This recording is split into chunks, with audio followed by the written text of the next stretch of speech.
I haven't watched it. You know, I mean, he was able to run the ball that means people were blocking. He was hitting holes that were open for him, and you know, he had some success doing. I don't know. I don't know the stats of throwing the ball, but you know, I know that he hit some open receivers. And more than anything, I think we helped him. We got to make sure as coaches that, you know, we call things that we believe our players can succeed at. And that's what a big learning lesson, I think, from last week to this week is we got to spend more time together and make sure, hey, just because you do something right in practice doesn't mean it's always going to translate to the game. We got to make sure we're calling things that our players know in and out. And it takes time. It takes time spending time together.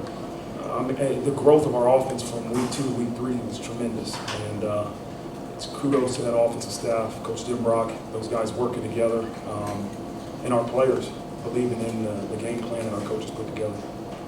Defense looked like it played with an edge today. What could you tell was kind of going through their heads as they were flying around? You know, they take a lot of pride in our defense takes a lot of pride in how it performs.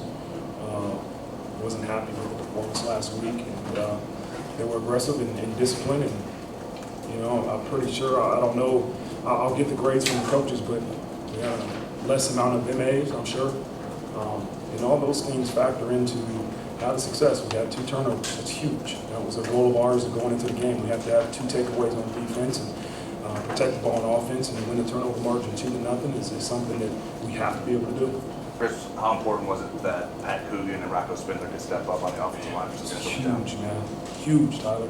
I just told those guys, man, like, to start as many games as those 2 started, and to not be the starter, and to be prepared, and to be great teammates.